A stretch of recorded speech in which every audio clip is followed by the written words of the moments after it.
Hello, everyone. Nice to have you with us. I'm Penny Ciavieri, the founder of PLC Associates and Senior Vice President at Scaleris Learning Company. We are so pleased to have you with us today, and we have a very special guest. I'd like to introduce to you Mr. David Zimbler. He is the principal of Westbury High School. David and I have worked together, for a number of years, and he's done some amazing things with his school. So again, welcome. We have some great content, and with that, David, to you. Good morning, everyone. So good to be here this morning and talking about important process such as how do you start the year right? The start of the year will dictate your peaks and valleys throughout the school year. And indeed, we will have peaks and valleys, but what do you do to try and be proactive and anticipate those valleys? The peaks are great, but how do we collaborate and do that important work together? David, this is a very interesting infographic. I was intrigued in terms of you putting it in our slide deck. Talk a little bit about this and how it relates to your work at Westbury. The main word that stands out is teamwork. And as a principal, it can be you're one. And I always communicate that. When you have one, in my staff, we have 200 staff members I work with, from teacher assistants to teachers to administrators. And if you're not engaging the larger group, you're doing yourself a disservice, and more importantly, your school and your scholars. When you talk about teamwork success, how do you create buy-in? How do you have people align? We talk about that percentage theory of you have your 5%, your 10 to 15%, your 80 to 85%. Are you focusing too much time on your 5%? That can't be the case. How you engage in that 80 to 85% in that teamwork to build a success, asking for help. It's okay for a principal to ask for help. It shows your vulnerability. If you want your staff to be vulnerable, you better model that behavior. And ultimately, it will build success. And when staff starts to feel the success and they're part of it, the educational world is yours. And what's interesting again is in this graphic, the wheels in the center of the Yes. template here, weaving everything into an integrated system so that once you have all of these structures and practices working and working well, that's the sustaining piece. So I know you're a fan of Simon Sinek. Most certainly. What's our why? Oftentimes throughout the year, trying to just build that why back to the picture. I'll just tell staff this to our faculty meeting, take 2 minutes. Think about your why. Why are you here? Why are you a teacher? Why are you at Westbury High School? Because sometimes we just have to redirect. We can have our tough days. Sometimes we get pulled to the left or right, and we have to make sure we all center each other. And that why component of what's our purpose? What's our number one function as educators? I love this slide. How do we dream for our students, especially at our high school? Besides the instructional part, we have ideas for extracurricular, mentoring, interventions on a social emotional level, an academic level. After our students leave our school, what's happening? Because we have to ensure their success in that capacity as well, because when they come back, we want them school ready. If we think and plan for it, it'll happen. In terms of every stakeholder at the high school, what's their role? One of the goals we put out is everyone should be involved in a committee or program. That is an ultimate goal because everyone's piece of the puzzle. That wheel Penny referred to before, everyone's thinking. That's my collective why. Not only do I teach my 5 classes, I'm also part of the school fabric. I'm part of the decision-making team. It builds that contribution margin, which is crucial. So everyone has a role, and whether you're a teacher, administrator, director, staff developer, transportation specialist, cafeteria person, everyone, in addition to the, job you would say that they have day by day, there's also the expectancy that they're going to be supporting and working toward those shared common goals and honoring the mission, the all-important mission that you put into place. Absolutely. I mean, if you, in terms of principle, I'm self-reflecting on data. What's our next steps? What's the next piece of our strategic plan to tackle? I'll work hand in hand with our administration team and say, okay, let's talk about our non-negotiables. Then when we create the stage of that, who do we enlist next? The staff who wants to be involved in that decision-making process. This is how we're moving forward, but I really want to create a think tank of how we get there. And how do we know we get there? How are we going to monitor success? How are we going to monitor valleys to ensure that collectively we're all part of this? It's not, hey, what's the principal going to do? No school will ever be successful in that fashion. David, I know there are so many initiatives that you've put into place, and we in schools are always going through the change process. Could you talk to us a little bit about maybe some of the major changes that you've gone through, and what have you done to prepare staff to really jump on board? Because if we're going to have contribution margin, that certainly means, we're looking at all in. Could you give us a couple of examples there? Definitely, Penny. So in regards to that, when we create a strategic plan, you'll have a lot of staff, administrators coming to you about what we want to put this into the school. We want to build this. We want to build this. As a team, you have to create a process of what's first, what's second, what's third. So with that, when you create that puzzle piece of what we're going to launch into first. So case in point, one of the examples is professional learning communities. A couple of years ago, we really wanted to get deeper into professional learning communities. And the best piece of it was staff was asking for more collaborative time. So hearing that post, so we need more collaborative time, because at our high school, all we have is 3 hours per month for after-school meetings, such as faculty, department-based, and professional development. So now departments, if you think about that, we're only realistically meeting for an hour or two per month. That's definitely not enough time. So I was thinking about the vision of professional learning communities to engage in collaborative work. Simultaneously, staff is asking for more collaboration. Perfect storm. So we launched PLC. I don't launch it, we. So I put an email out to the staff and say, who wants to be on the launching path of PLCs with me and create this committee? So staff emailed back. Did everyone email back? Absolutely not. To be truthful, I probably received about 10 emails from our staff. They want to be part of this. So that was one piece. Then we spoke about the non-negotiables. So I had an individual meeting with each person, said the non-negotiable is we're putting this into place next year. But I need your vision, your perspective. You as a stakeholder to be vulnerable and also call me out and call everybody out respectfully. Let's create the norms of what these conversations will look like. With that being said, we're going to leave the state for a workshop. I need a commitment that during those 3 days, we're going to meet for breakfast. And after each professional relevant day to regroup and talk about what we learned, use it, and Westburyize it. From there, when we come back, we're going to have to meet 2 times a week. We come back to keep this momentum going. From there, at least once a month, and you're going to be the PLC governance team for our high school. From there, when I speak about PLCs to the faculty on any stage or setting, you're right next to me because we're in this together. This is not the Dave Zimbler show. This is our show. So 3 people said, I don't know if I could take that on. That's okay. 6 did. And we built PLCs. Amazing. And we moved forward. And what happens is staff will go to staff and ask the questions as well. They become the leaders in the room on that specific area. David, what's so interesting is how explicit you were and specific, laying out the expectations. Well done. So let's talk about how you set the stage. So first and foremost, enthusiasm. You have to bring that energy. As the leader, if you're not bringing the energy, no one's going to follow suit. Who's going to bring the energy if it doesn't come from the top? The energy is just not, it's in so many ways, shapes, and forms.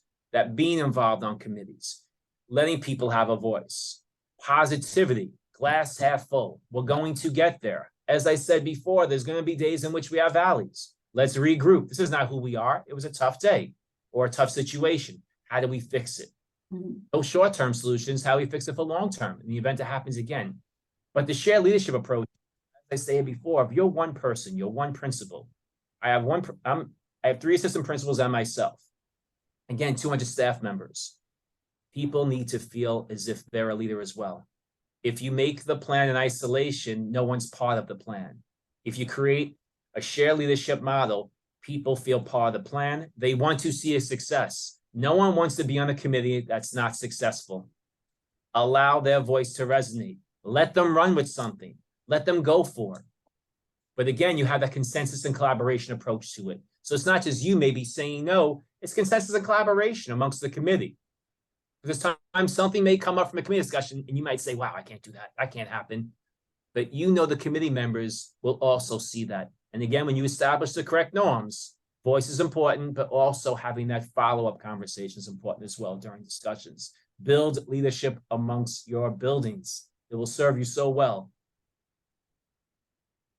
You know, it's so interesting when you're saying, and it's true, right? No one wants to be on a committee that's not successful. I can just imagine with all the committees and teams that you have at the high school, that puts a little bit of peer pressure in the mix in terms of, I don't want to be one of the committees that's not on that success track. So I think that probably has a little bit of energy and maybe even friendly competition. I know you have a very strong mission. Yes, yes. And we read this during PTA meetings, faculty meetings, we reinforce it because the mission is our community mission. It's for our students, our staff, everyone. And the key terms, academic excellence, social development, and emotional growth. From K-12, if we're not supporting the whole child, we're missing that because our ultimate goal is success after high school. We can do great work here at high school. If our students aren't successful when they leave here and equipped with the tools to support themselves on all different levels, did we truly do our scholars a service? And when I say take a moment about the why and use Simon Sinek's, information, the graphs, we talk about the mission, how do they connect? So that's our why. If a student's having a tough day, maybe not academically, a different way, are we connecting them to someone in the building to support them? How are we developing the next step programs? Social development, working with our pupil personnel team, our social workers and school psychologists on what's next. What's your data suggesting on the trends? Confidentially, I don't need to know the whom, but I need to know the what. So if we're seeing something growing, how are we now creating a forum to support our students on that may not currently be available in our school? We don't wait till the end of the year to look data. We look at data throughout the year on all levels, academic, social, behavioral. If we're waiting too long, we're missing opportunity. Yeah, and I know, many of our schools are looking at the concept of accountability. And Michael Fullen talks a lot about this, especially in his fourth quadrant of coherence, where we need internal accountability and external accountability. Talk to us a little bit about how you've built that within your system. And we talked a little about that before, when you establish committee norms, knowing that co-accountability, that we're going to keep each other accountable. Something on the data level, we have gotten deeper in this year is common formative assessments.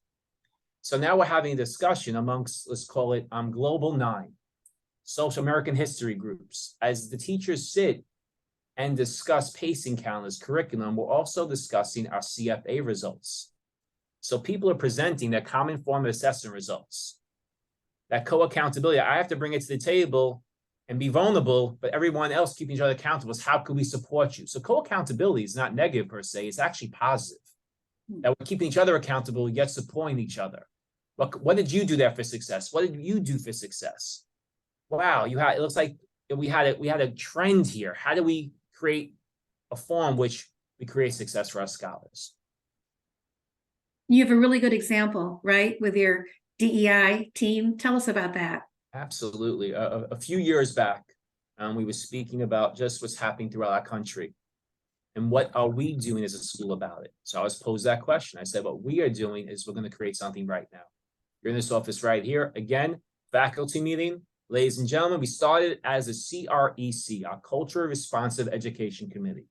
We started with a group of about 5 or 6. I'm proud to announce that 1/3 of our staff is probably on this committee, which is now transitioned to our DEI. So what is a D? We have equity within our school on all levels. We talked about just advisory. So the DEI team came, we meet in the summer, we talk about goals and initiatives. One of the goals they wanted to put into place was an advisory period. So we actually have transitioned from a 9-period day to an 8-period day. That means less classes for a student. Staff is very concerned about instructional time, as we all are, but there also has to be things put in place. So as we worked as a committee, the DEI presented, we really want to put an advisory in place. What's the why? We talked about the why. Can we do this once a week? I said, let's poll staff.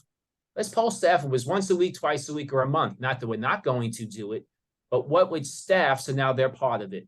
They quickly came back with the polling results and said, it seems as if once a month People don't feel like they lose much instructional time. We can get done what we want to get done. Let's do it. As long as they look and be like, let's do it. I'm like, absolutely. You did your due diligence. You came with something you wanted to put forth. I asked if you involve the staff. You did so. You're bringing me data or polling. Then what happens is we have a faculty meeting and the DEI team with me side by side is speaking upon the concept of advisory. What's the why? We polled staff. We involved you in the process. It's not Zimler's goal. It's our DEI team's goal. And staff proudly stands in front of that auditorium and speaks to staff about the process and procedures we want to move forward with. And if someone raises their hand, they're invited to join the committee. Please, anybody can join the committee at any time. And this is a really interesting Yes. deliverable, right? It's the output of some of your teamwork. Talk to us about what this includes. So the staff on the DEI committee per se came up with this as well, as how we allowing access to our school community, not only our students, or what we have in our school could be of support. Simplistic things as the bell schedule. Bell schedule was tweaked a little bit, so there's understanding of that. So what happened was I called the refrigerator item. If a parent could put this paper on the refrigerator, one page with the content that's needed as a mother, father, aunt, uncle, grandmother, grandfather, what might it be? So they all ran out, and I said, in a week from now, let's come back and talk about what could be on this one pager. There was definitely a couple of other items that didn't make the one pager, not because I didn't want it. Consensus and collaboration. What did the team want? They came up with this. We ensure there's a way for translation, so it's an electronic function. You go into the QR code, you could translate into the various languages that I found within our school demographics. And they ran with it. So the more they come into meetings and committees and realize that this is a forum in which we all could be creative, it's not a one-person show or a small team show, the buy-in increases. They go back out into the trenches and talk about the meetings they had. They start to poll staff and what else they want. They become the bridge. And when they start to preach that, yes, this is collegial. Yes, we created this. Look what we've done.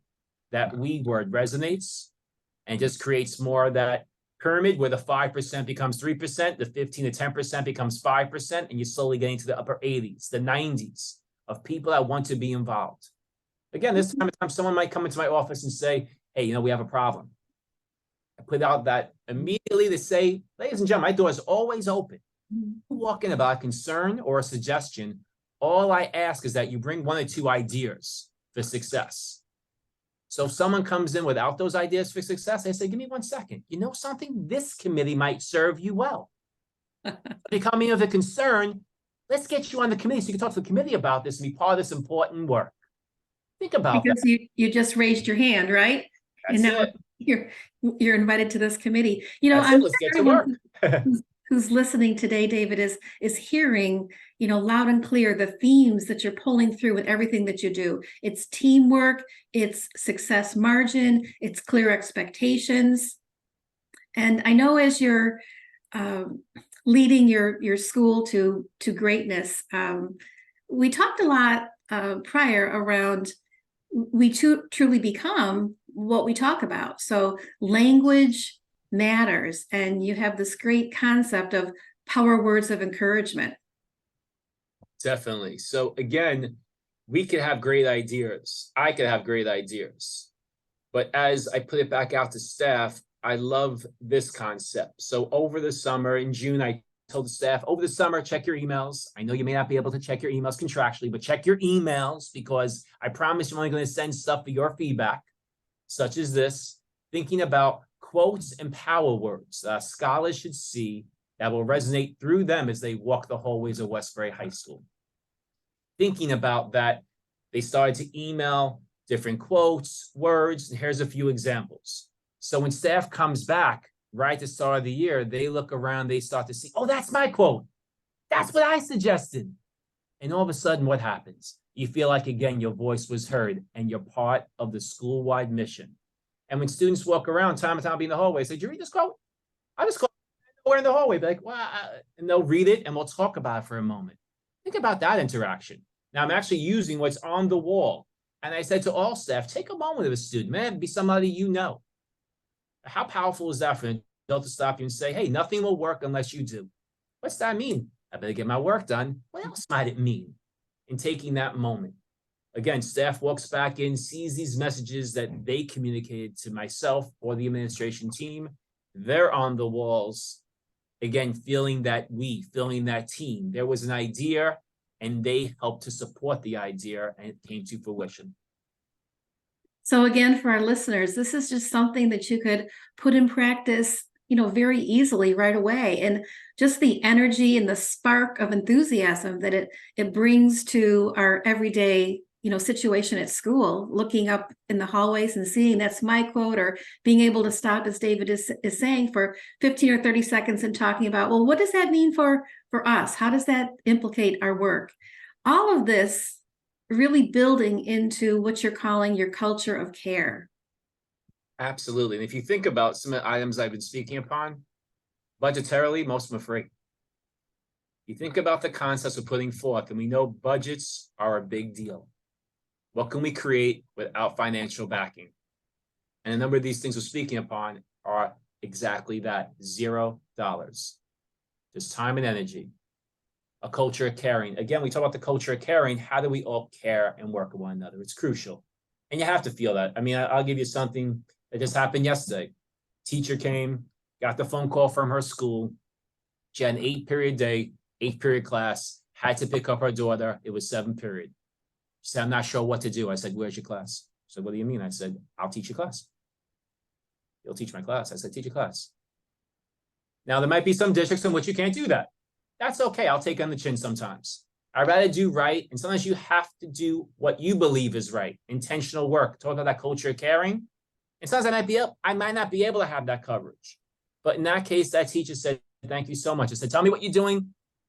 I got it from there. And I went upstairs and worked with the class, knowing that she could leave a peace of mind. Also, what's that create? That caring environment. Again, little things just so people could feel you, feel the leadership, and really feel the love. There's going to be some times where the love may not be able to move forth. Mm-hmm. We have those days as well. But knowing that the culture is of caring is something that's truly so important. At PLC Associates, we talk a lot about putting in place the infrastructure. And I think you've taken this particular quote, and now we have an example of how you've operationalized all of this. Right. And these are just some examples. I could probably go 3 or 4 pages. So truth be told, real talk. I was the middle school principal in the district prior to being the high school principal. So I transitioned. Now, first year, second year, I'm observing the culture. I'm on every committee possible. It was a lot the first 2 years. I want to be engaged. I want to hear a voice. Now my transition is to release a little control. Let's empower. What kind of committees do we need? What do we need? So all these committees that are listed here are functions in which we had this shared leadership approach. Slowly, I can't be on every committee anymore. But APs, assistant principals may be part of it. Our chair people, our teachers. There's some committees that are just teacher generated and we report out to each other. So creating the forms that this work can be done, and how do they interconnect? They interconnect with the mission. They interconnect as everybody gets to see each other's minutes. So, they're focusing on that. How do we support that mission? So everyone knows what's happening. There's no secrets. When we speak of faculty meetings, more times than not, everyone's been immersed, or they have an opportunity to see this information. And what does it mean to rumble? This is an all-time favorite. So Brene Brown has this great quote in her book, The Rumble. If everybody wants to take a second, I'm going to give everybody 10 seconds just to read this slide, and I'll bring it to life a little bit.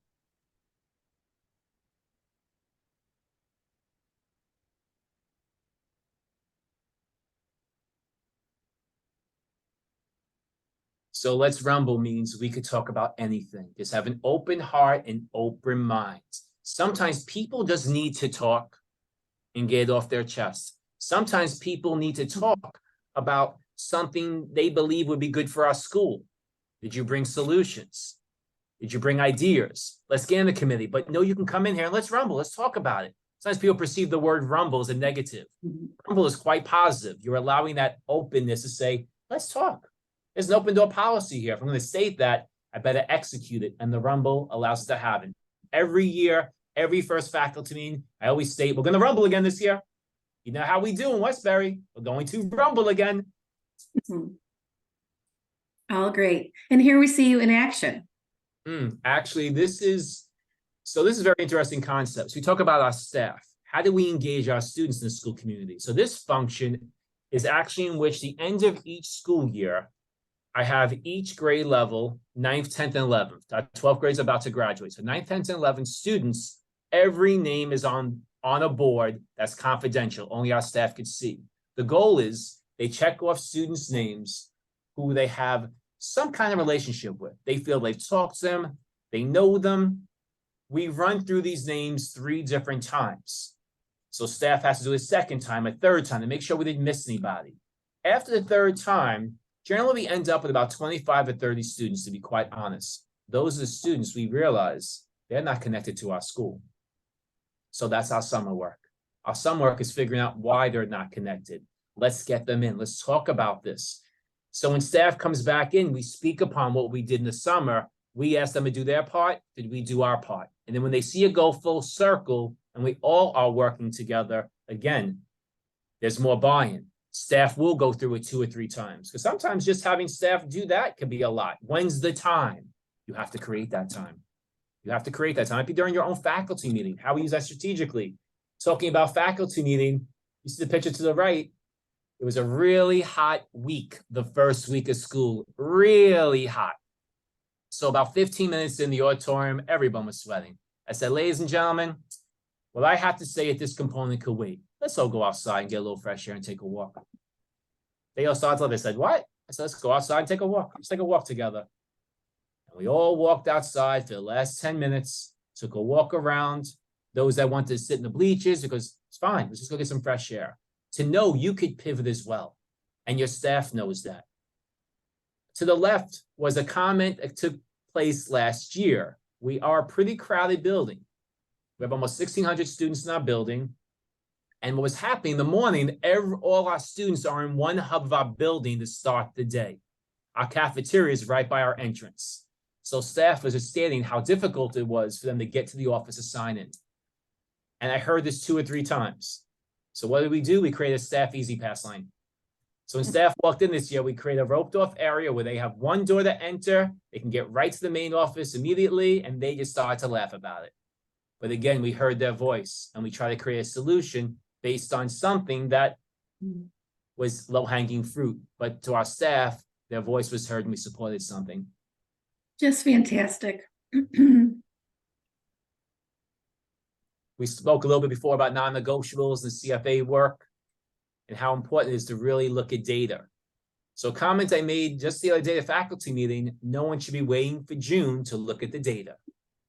So systematically, to ensure people looking at data and working collaboratively, it's that common formative assessment format. And what are we doing with that information? How are we creating differentiated instruction? How are we looking at different entry points? If we're not using the data to support our students, we're missing something. So we need the data, the time to collaborate, hence the PLC mission. And the foundational 5. I love the foundational 5. Very If you're not interesting. using the foundational 5, please read this slide. It makes total sense. If you execute these 5 professional development threads, you will see a culture change instruction in your room. If you're talking upon this, when your observations, your pre and post observations, use this as a talking point, how we engage this instruction. This could be what happens with your professional development after you see what's successful on the 5 and what's not. You start to create your PD threads off that. Just don't create professional development to create it. Are you using off the data, learning walks, observations? One you want to get deeper in is literacy in the classroom. So we spoke about that as a goal right from the start. We want to engage our students more in literacy in the classroom. Who are the experts in the room? We speak to each department. There's always an expert in the room. Let's use our own people. We don't need to hire someone to come in if we have in our own space. If they need to be trained, I'd rather train our own, and then we just have our staff executing our own professional development. And of And course, you've done such a great job with embedding this into the school culture. So talk to us a little bit in our closing moments here. If we were to do a walkthrough in your school and visit classrooms, what would we be seeing instructionally at the high school level? What are teachers doing? What are students doing? Paint the picture for us. absolutely. The number one objective is also for teachers to release a little bit of control. It's okay for students to grapple with information. And we made that the culture. Sometimes our staff is scared to say they're grappling with it, not getting it. But if we have too much teacher voice and it's too teacher-centered, we'll never accomplish that. The ultimate goal when you walk through classrooms, student-centered work, high percentage. We have to model, that has to be teacher-centered component, but is that we're visualizing? If we're not really teaching. And look at these results. I mean, kudos, kudos, kudos. Please share with your amazing team there as we close that. Right. I always say a lot of people could talk the talk, but can you walk the walk? And this is Westbury High School success. As we went from 81% graduation rate, 5 years later, 92% graduation rate. When I first became principal, we had a 10 to 12% dropout rate, reduced that to 3%. Cohorts, our ELL, ENL, special education cohort has gone up significantly. This is because of the staff, the goals, and the commitment they've put forth. I'm just a facilitator. I'm the conductor, and the goal is for us to play the same music and be united. Awesome. So last piece here, in terms of leadership, and I think we've all appreciated, hearing you today, your energy, your enthusiasm, but, also combining that with the clear expectations for staff when they're, together with you and planning and being creative and innovative. Leadership qualities, if you had to identify some of the leadership qualities that you think are really important that resonate with staff, meaning they'll follow through with all of the great plans of the school, what would you identify for our listeners? Leadership qualities, most important. I'm open-minded. As I stated earlier, we have a vision, we have goals, but the only way you'll get by is by really having teacher voice, staff voice in the mix. I think the leadership style of shared leadership, we can't get there immediately. As I said before, the first 2 years, I was very active in committees, observations, really getting to know the culture. How can you create a plan of action if you don't know the culture? So don't do yourself that disservice.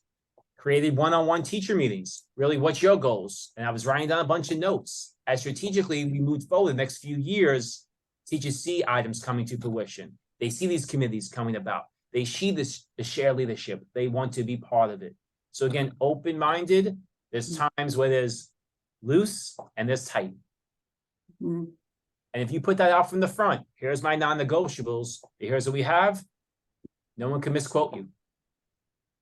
David, thank you so much. My it was pleasure. Such a pleasure. And we had such a great time working together. We just appreciate, and you're such a wonderful model of institutionalizing the things that matter. So kudos to you, your team, your school, and we look forward to great things throughout the year. Thank you so much, Penny. I wish everyone a great school year. Thank you all.